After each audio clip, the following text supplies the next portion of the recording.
আমার ভাই আমার কথা ভাবছে, আমার জন্য চিন্তা করছে, আর আমার ভাইয়ের জন্য আমি ভাববো না, তা কি হয়? টাকা নিয়ে তুই ভাবিস না। আমি আমি তোর যা ক্ষতি হচ্ছে আমি সব দিয়ে দেবো, সব। তুই শুধু যত তাড়াতাড়ি সম্ভব চলে আয়, প্লিজ। আসছি দিদি, আসছি। অনেক দিন ধরেই আবার তোর বাড়িতে ঢোকার সুযোগটা খুঁজছিলাম। তুই আজ নিজেই সেই সুযোগটা করে দিলি।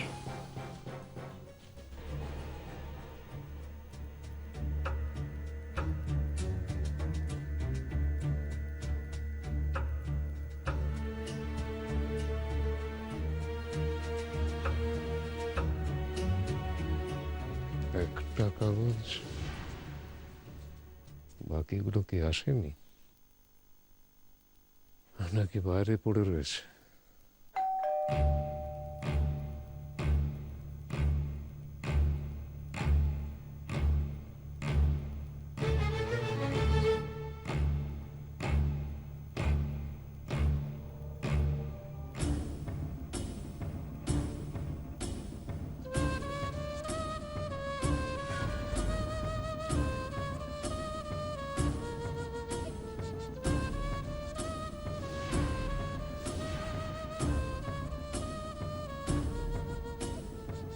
কি ব্যাপার, তুমি আবার এই বাড়িতে? কি করব বলুন, না এসে পারলাম না। তোমাকে আসতে বারণ করা হয়েছিল, একবার তো বার করেও দিয়েছিলাম, তাতেও শিক্ষা হয়নি। সম্পর্ক অনিমেষ দা মনের টান। আমার দিদি তো এই বাড়িতেই থাকে। আমার যতদূর মনে পড়ে তোমাকে বার করে দেওয়ার সময় দিদি কোনো আপত্তি করেননি। কিন্তু দিদি তো এবার আমায় ডেকে পাঠিয়েছে।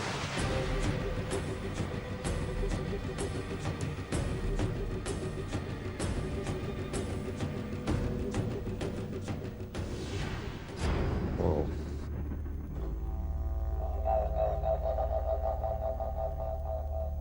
তুষারকে বাঁচাতে অদিতি এবার তোমাকে ডেকেছে।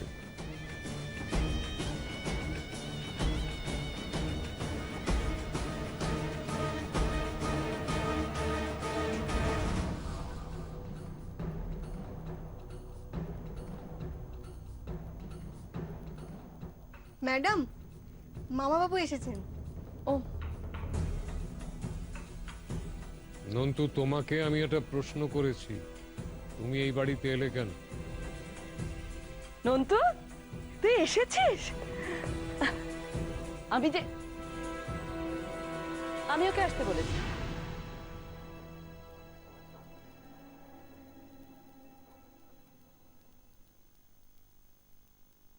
অদিতি, গান্ধারী কুরুবংশের সর্বনাশটা চান, কিন্তু গান্ধারীর হাত ধরেই শকুনির প্রবেশ ঘটেছিল কুরুবংশে, যার উদ্দেশ্য ছিল কুরুবংশ ধ্বংস করা। প্লিজ প্লিজ অনিমেষ, আর গীতা পাঠ করতে হবে না তোমাকে।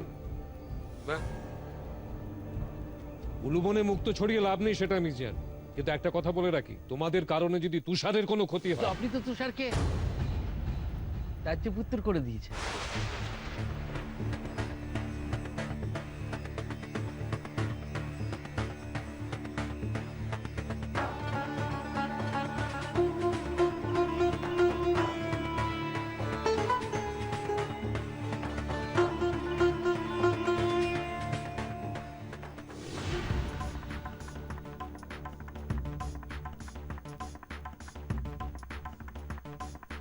দিদি, থাক থাক থাক, তুই এসেছিস, আমি যে কি আনন্দ পেয়েছি না।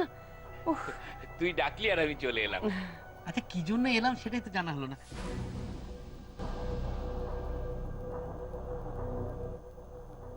বলছি বলছি, সব কথাই বলছি।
হ্যাঁ বলো। জানো আজকে আমি কতগুলো অর্ডার পেলাম? কতগুলো? দাঁড়াও বলছি। 4টে। 1 2 3 না না 5টা দোকান থেকে আমি অর্ডার পেয়েছি। কংগ্রেচুলেশন। Thank you. এই শুধু থ্যাংক ইউ বললে হবে না, মনে আছে তো তাড়াতাড়ি বাড়ি ফিরবে কিন্তু। আরে বাবা আমার মনে আছে, আমি সন্ধ্যের আগেই ফিরে আসছি। এই তুমি লাঞ্চ করেছো? সে আমি ঠিক কিছু একটা খেয়ে নেবো। তুমি লাঞ্চ করেছো? তুমি যখন লাঞ্চ করবে, তোমার যখন সময় হবে আমাকে জানাবে, আমি খেয়ে নেবো। আর যদি আমি খাবার সময় না পাই? তাহলে আমারও সময় হবে না। এটা কিন্তু ঠিক না অর্ক। তুমি যদি চাও যে আমি লাঞ্চ করি, তাহলে নিজের খাওয়ার সময় বের করো। বাই, রাখছি। আর হ্যাঁ, তোমার ফোনের অপেক্ষায় রইল।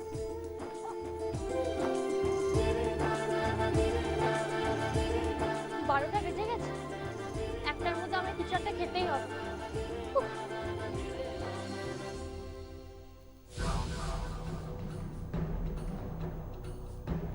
শুনলি তো সব? ভাবলি কিছু? ভাবতে দে। ভাবছিস কোথায়? তখন থেকে তো খেয়েই যাচ্ছিস। খালি পেটে আমি ভাবতে পারি না। দেখ ফ্রুট জুসটা পড়ে রইলো, আগে খাবার খাচ্ছে, আগে ফ্রুট জুসটা খেতে হয়।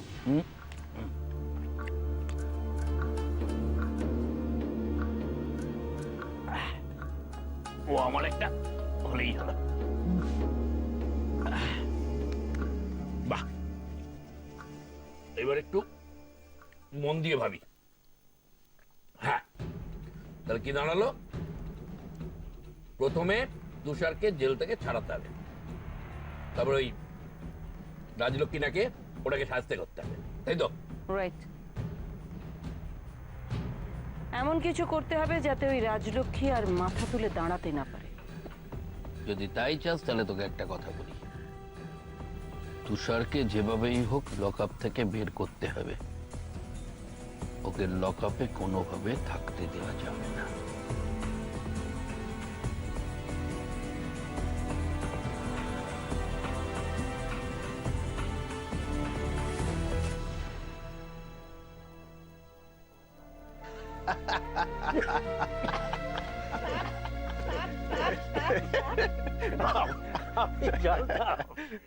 আমি জানতাম বুড়ি দিদি রাজলক্ষ্মী এত সহজে ছেড়ে দেবার পাত্রী নয়। বাবা, এই বাড়িতে বউ হয়ে আসার পর থেকেই দেখছি তো শেষ পর্যন্ত না দেখে ও ছাড়বে না। হ্যাঁ, সেই জন্যই তো এবারের অন্য বউদের থেকে ও আলাদা। আচ্ছা, ওই বড় লোকের উচ্ছন্নে যাওয়া ছেলেটা কি যেন নাম, কি যেন? কার কথা বলছো? তুষার, যে ওই কারখানাটা পুড়িয়ে দিয়েছিল? ওই হ্যাঁ হ্যাঁ হলো তুষার মুষার, কিন্তু যাই বল ভাই, ওকে একেবারে জেলের ঘানি টানিয়ে তবে ও ছাড়লো। না পিসি, না, এখনো জেলের ঘানি টানাতে পারিনি। সে এখনো ওই থানার লকআপেই আছে। তার মা তো আপ্রাণ চেষ্টা চালিয়ে যাচ্ছে যাতে তার ছেলেকে জেলের ঘানি না টানতে হয়। অরূপ, তুই দেখিনিস ওই রাজলক্ষ্মী জেলের ঘানি টানিয়ে তবে ছাড়বে। ওর নাম কি? রাজলক্ষ্মী। আসলে ওর আসল গুণটা হলো সত্য পথে চলা। আজকাল তো সবাই দেখি একে অন্যকে ঠকিয়ে মিথ্যা কথা বলে নিজেদের কাজ গোছায়। ও কিন্তু সেরকম নয়। ও বিশ্বাস করে যে সত্যের সব সময় জয় হয়। এটা মনে প্রাণে ও বিশ্বাস করে। ঠিক ঠিক বলেছো বুড়ি দিদি, একদম ঠিক কথা বলেছ। আর জানো, এই বিশ্বাসটা আমরা সবাই একটু একটু করে হারিয়ে ফেলছি, কিন্তু রাজলক্ষ্মীর মধ্যে এই বিশ্বাসটা আজও আছে। আর আছে বলেই তুমি দেখো এই এই এই সাধারণ চক্রবর্তী পরিবারের গৃহবধূ হয়েও সে ওই ডাক সাইটে মানুষের ছেলেটাকে শাস্তি পাইয়ে দিয়েছে। কি কম কৃতিত্বের কথা! আসলে না, ও হচ্ছে আমাদের পরিবারের একটা রত্ন। প্রথমে ওকে সবাই একটু ভুল বুঝেছিল, কিন্তু এখন ধীরে ধীরে ওর আসল স্বরূপটি সবাই বুঝতে পারছে। আরে ওর জন্যই তো আমাদের পরিবারের সবার মাথা একেবারে ওপরে উঁচুতে। একদম ঠিক, ঠিক ঠিক ঠিক ঠিক। তবু কি জানো বুড়ি দিদি, আমি একটা ভেতরে ভেতরে একটা ভয়ও পেয়ে বসেছে আমায়। কারণ ওই মহিলা, ওই কি জানো খুব চাবাজ মহিলা, হ্যাঁ, উনি নাকি পারেন না এমন কোনো কাজ নেই। এই, কি যেন নামটা কি কি অদিতি সেন। আমিও শুনেছি ওই মহিলার ভয়ানক দুর্নাম আছে। হ্যাঁ, সেই জন্যই তো খুব খুব ভয় হয়। ও কি আর রাজলক্ষ্মীকে সহজে ছেড়ে দেবে? তা নয়, আবার কোনো নতুন প্যাঁচে ওকে ফেলতে চায়। এই শোন ধরো, রাজলক্ষ্মী ফিরে এলে না, তুই একবার ওকে একটু সাবধান করে দিস। হ্যাঁ, একদম ঠিক বলেছ বাবা। বিশেষ করে ছেলেটা যদি জামিন না পেয়ে জেলে চলে যায়, তাহলে কিন্তু রাজলক্ষ্মীর সামনে আরো বড় মুশকিল আসবে। পিসি, তুমি একটা কাজ করো তো, কি? রাজলক্ষ্মীকে একটু ভালো করে সাবধান করে দিও তো। কেন, তোরা বললে ও শুনবে না? না রে না, রাজলক্ষ্মী তেমন মেয়ে নয়। তবে বলবো, আমি নিশ্চয়ই বলবো। আসলে কি জানিস, ও তো আমাদের সবার চোখের মনি। এত সহজে ওকে আমরা হারাতে পারবো না। বলবো, অবশ্যই বলবো।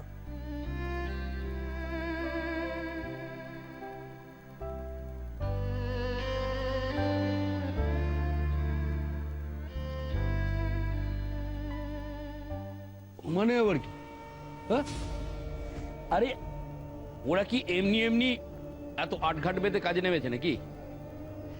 আরে বাবা, যে মেয়েটা ওই ভাগ্নে জামিনের বিরোধিতা করে কোর্টে স্টে অর্ডার এনেছে এই বলে যে ভাগ্নে বাইরে থাকলে তার বিপদের ভয় আছে, কারণ ভাগ্নে তার কারখানা সম্পত্তি সব নষ্ট করে দিতে পারে। এখন তার বিরুদ্ধে কিছু করতে গেলে সে আমাকে ছেড়ে দেবে নাকি? পুরো কেসটা ভাগ্নের ঘাড়ে চাপিয়ে 10 বছরের জন্য একবারে গ্যারেজ করে। কি বলছিস তুই? এত ক্ষমতা নাকি ওই রাজলক্ষ্মীর? একটা মিডল ক্লাস ফ্যামিলির বউ, তার এত ক্ষমতা কি করে হয় যে তুই? দিদি দিদি, একটা কথা বোঝার চেষ্টা কর, ওই রাজলক্ষ্মী কে, সে কেন, কিভাবে ভাগ্নের পেছনে লাগছে, তা নিয়ে জাজের তো কোনো মাথা ব্যথা নেই। জাজ তো একটা জিনিসই বোঝে, চার্জশিট, আর সেটা হাতে পেলে। আরে ওই ভাগ্নে অ্যারেস্ট হওয়ার পর জামাইবাবু একই রকম আছে, একই রকম, কোনো হেলদোল নেই। ছেলের কথা বলতে গেলেও কোনো ইন্টারেস্টই দেখায় না। ছেলে বেল পেল, ছেলের জেল হয়ে গেল, জানতে পর্যন্ত চায় না। কি লোক রে বাবা। চাকি দিদি, তুই ভগবানের কাছে প্রার্থনা কর জামাইবাবু যেন এরকমই থাকে, যেন কোনো ব্যাপারে নাক না গলায়। মানে কি বলছিস তুই? ঠিকই বলছি। আরে ভাগ্নেকে তো এই লকআপ থেকে বের করতে হবে নাকি? সেটা যদি সোজা পথে না হয়, তাহলে তো ব্যাকা পথ নিতে হবে। না, চার্জশিট তো পাল্টাতে পারবো, কারণ চার্জশিট যদি পাল্টাতেও যাই, তাহলে জামাইবাবু তো মেনে নেবেন। ঠিক। আর আমিও আমার ছেলে দিনের পর দিন লকআপের মধ্যে না খেয়ে না ঘুমিয়ে দিন কাটাবে, সেটা আমিও মেনে নেব না, কিছুতেই না। কিন্তু ব্যাকা পথ যদি ধরতেও যাই, তাহলে আমাদের সামনে পাহাড়ের মতো এসে দাঁড়াবে একজন সততার প্রতিমূর্তি।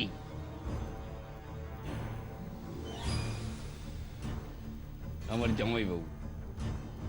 কি ঠিক বলছি তো? তাই আমাদের অন্য রাস্তা ধরতে হবে, অন্য কোনো খেলা খেলতে হবে, যাতে সহজেই আমি ভাগ্নেকে লকআপ থেকে বের করে আনতে পারি। সেটা ক্রমশ প্রকাশ্য। এমন একটা খেলা খেলতে হবে যাতে সাপও মরে, আবার লাঠিও না ভাঙে।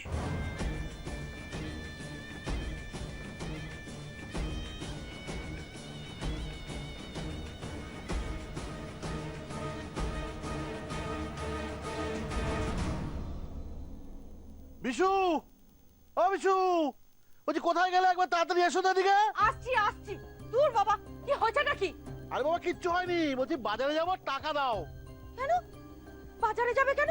ছোট্ট কুমড়ো তো এত বাজার করে নিয়ে এসেছে। ধর তোমার ছোট্ট কুমড়ো বাজার করে নিয়ে এসছে, আমি বাজারে যাব। বলছি এমন একটা আনন্দের সংবাদ এলো, বেশ জমিয়ে খাওয়া যাবে, বুঝছো? টাকা দাও, টাকা দাও। রাজলক্ষ্মী শেষ পর্যন্ত ছেলেটাকে জেলে পুরে ছাড়লো তো, হ্যাঁ? আর তুমি তুমি অমনি হাত ধুয়ে নেমে পড়লে খ্যাটনের জন্য, তাই তো? পারো বটে। আর কি পারো বটে, বেশ ওই কষা মাংস আর ওই ফুলকো ফুলকো লুচি হয়, বুঝছো? বেশ জমিয়ে খাওয়া যাবে। দেখো একা না, বাড়ির সবাই মিলেই খাবো, বুঝছো? দাও টাকা দাও। হ্যাঁ হ্যাঁ বুঝেছি, তোমায় আমি চিনি না।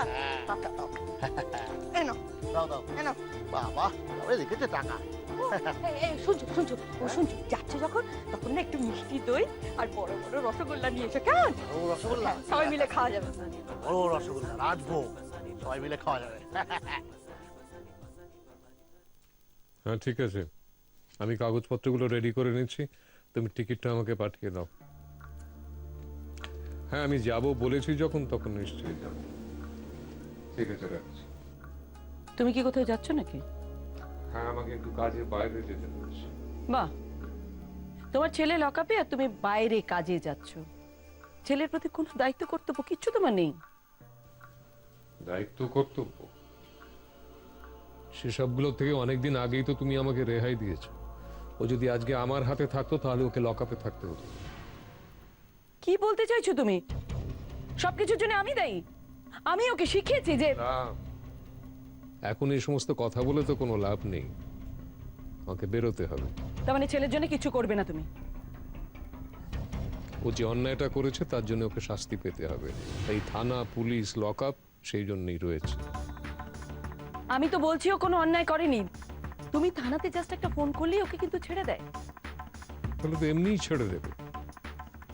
ও যদি কিছু না করে থাকে তাহলে ওকে এমনিই ছেড়ে দেবে, আমাকে কিছু করতে হবে না। তাহলে তুমি যাবেই? একটা সত্যি কথা বলো তো, আজকে যদি তুষারের জেল হয় তাতে কি তোমার সম্মানও যাবে না?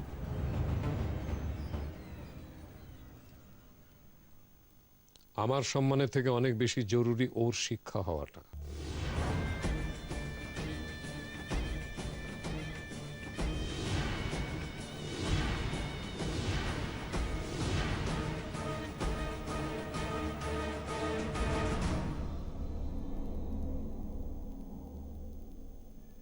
স্যার কিছুই তো খেতে যাইছে না।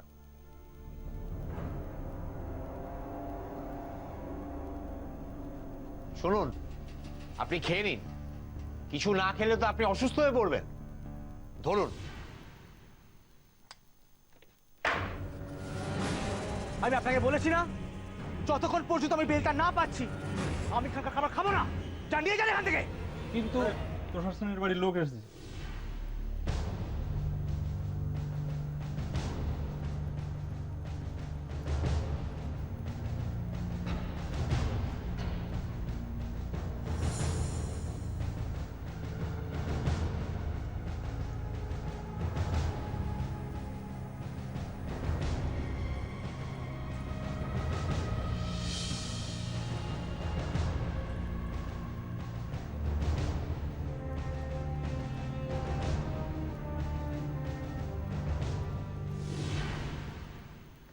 মামা তুমি এসেছো মামা? আরে এটা কি চেহারা হয়েছে তো, এত লোক, খাবার সব ছড়িয়ে পড়ে আছে, তেমন রাগ করে খাসনি? মামা আমি এদেরকে পরিষ্কার জানিয়ে দিয়েছি, যতক্ষণ পর্যন্ত আমি বেলটা না পাবো আমি এখানকার একটা দানাও খাবো না। তুমি আমাকে জানিয়ে যাচ্ছে। এটা ঠিক করিসনি ভাগ্নে, খাবারের উপর রাগ করতে আছে? মামা একটা কথা বলবে আমায়?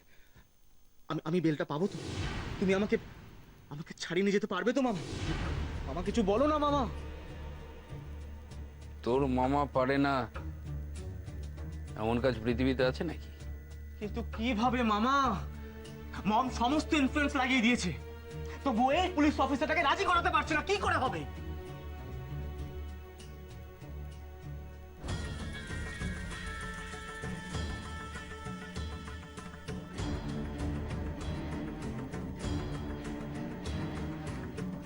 সাদের ভাগ্নে রে, তুই ভালো, তোর মামা ভালো না।